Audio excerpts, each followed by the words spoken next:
পুরুষের দায়িত্ব অনেক, এ কথা সত্যি। তাই বলে তাকে অনুভূতিহীন যন্ত্র ভাবা বন্ধ করুন। এমনও অনেক পুরুষ আছেন যারা সারাদিন পর বাড়ি ফিরে মা কিংবা স্ত্রীর কাছে দুটো ভালো কথা, আশা ভরসা কথা শোনার বদলে নালিশের পর নালিশ শুনে যায়। বহু দীর্ঘ সংগ্রামের পর যখন প্রতিষ্ঠিত হয় তখন শুরু হয় একে একে সবার আবদার, আহ্লাদ মেটানোর পালা। দিতে না পারলেই মুখ কালো, প্রশ্ন শুনতে হয়, কি করছো আমাদের জন্য? এরও তার শখ পূরণ করতে গিয়ে নিজের দুইটা শখ পূরণের পুরুষটিকে হয়তো 10 বার ভাবতে হয়। কত পুরুষ আছেন যাদের বোন বিবাহযোগ্য হওয়া পর্যন্ত অপেক্ষা করতে হয়। এরপর বোনের বিয়ে হলে তবেই নিজের বিয়ের মুখ দেখতে পান। ভাই বোনের সমস্ত দায়িত্ব পালন করতে গিয়ে নিজের স্ত্রী সন্তানের দায়িত্ব পালন করতে পারেন না। স্ত্রীর মন রক্ষা করার জন্য মাকে বাড়িতে আসতে নিষেধ করতে হয়। মায়ের মন রক্ষা করার জন্য স্ত্রীকে বকাঝকা, কখনো বা মারধরও করতে হয়। ছেলের সংসারে অশান্তি হতে দেখে যে খুশি হয় সে কেমন মা? স্বামীর মাকে অসম্মানিত হতে দেখলে যে শান্তি পায় সে কেমন স্ত্রী? মা নাকি বউ? এই দ্বন্দ্বের ভয়ে বিয়েকেই ভয় পায় অনেক মানুষ। অথচ একজন পুরুষের জীবনে এই দুইজন নারীর থেকে বেশি আবদার কারো হওয়ার কথা না। একজন যদি হয় জান্নাত, অপরজন তবে জান্নাত যাওয়ার সার্টিফিকেট। কিন্তু কখনো কখনো এই দুজনের দ্বন্দ্বেই পুরুষের জীবন হয়তো জাহান্নাম হয়ে যায়। একটা ফ্যামিলিতে একটা মেয়ে যখন বউ হয়ে আসে তখন শাশুড়িকেও মানিয়ে নিতে হবে, বউকেও মানিয়ে নিতে হবে। শাশুড়িকে বুঝতে হবে আমার ঘরে একটা মেয়ে থাকলে যেমন অন্যায় করতো, কাজে ভুল করতো, তেমনি আমার বউমা যদি কাজে ভুল করে সেই শুধরানোটার দায়িত্বও কিন্তু শাশুড়ির।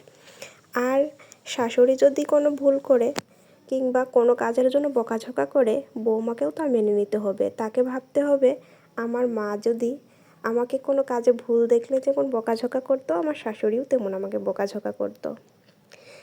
এটা যদি শাশুড়ি বৌমা দুইজনই ভেবে নেয় তাহলে কিন্তু একটা ফ্যামিলি সুখ শান্তিতে ভরে থাকে, আর তার ছেলে তার স্বামী দুজনই ভালো থাকে।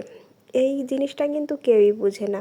একটা ফ্যামিলিতে একটা বউ হয়ে যাওয়ার পর একটা মেয়ে যখন শাশুড়ির কাছে যায়, শাশুড়ির সাথেই কিন্তু সারা দিন রাত থাকে। স্বামী হয়তো রাত্রে থাকে সারাদিন কাজকর্ম করে, শাশুড়ির সাথেই সারা দিন রাত থাকে। কিন্তু সারা দিন রাত যদি সেই শাশুড়ির সাথে থাকার পরেও শাশুড়ি ঘ্যানর ঘ্যানর করে, শাশুড়ি সব কাজে ভুল ধরে, সব কাজেই ঝামেলা করে, তাহলে কিন্তু সেই মেয়েটার মন অনেক নষ্ট হয়ে যায়।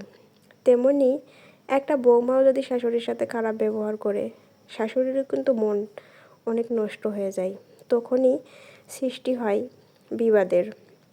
শাশুড়িকে সবসময় মাথায় রাখতে হবে কেউ কখনো জন্ম থেকে শিখে আসে না, শিখতে শিখতেই শেখে। আর মেয়েরা তো বাড়িতে কোনো কাজকর্ম করে না, মেয়েরা থাকে রাজরানীর মতো। যখন শ্বশুর বাড়ি যায় তখন সব কিছু তার ঘাড়ের উপর পড়ে। এজন্য কিছু না কিছু ভুল হতেই পারে। তাই বলে যে সব দোষ বৌমার, তারই সব দোষ।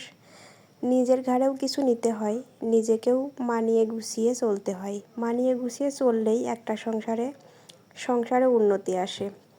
আপনি আপনার বৌমা তার দোষ আপনি ঢাকার বদলে যদি সবার কাছে বলে বেড়ান তাহলে কিন্তু সংসারে সুখ আসবে না। আপনার মেয়ে যদি শ্বশুরবাড়িতে যে আপনার মেয়ে কোনো ভুল কাজ করে, তাহলে আপনার মেয়ের সাথে যদি আপনার মেয়ের শাশুড়ি খারাপ ব্যবহার করে দিনরাত, তাহলে আপনার কেমন লাগবে? অবশ্যই আপনার খারাপ লাগবে। তেমনি আপনার বুঝতে হবে বৌমার আপনার মেয়ে, সেও অন্য এক ফ্যামিলিতে আসছে, তার মারও কষ্ট হয়। অনেক মেয়েই আছে পরিবারের মানুষ কষ্ট পাবে ভেবে শ্বশুরবাড়িতে সে কী কষ্ট করে সে কখনোই মুখ ফুটে বলতে পারে না। আবার অনেক মেয়ে আছে কিছু না হতেই বাড়িতে জানিয়ে দেয়। আবার অনেক শাশুড়িও আছে বৌমা যদি কোনো একটা দোষ করে সেই দোষটা 10 গুণ বাড়িয়ে ছাড়িয়ে ছেলে শ্বশুর সবাইকে জানিয়ে বেড়ায়। কথাই আছে না, পরিবেশের সাথে খাপ খাইয়ে চলতে হবে। যেখানে যে পরিবেশ সেখানে মানুষ আসলে তেমনই হয়ে যায়। ভালো বংশের মেয়েও খারাপ হয়ে যায় খারাপ বংশে আসলে।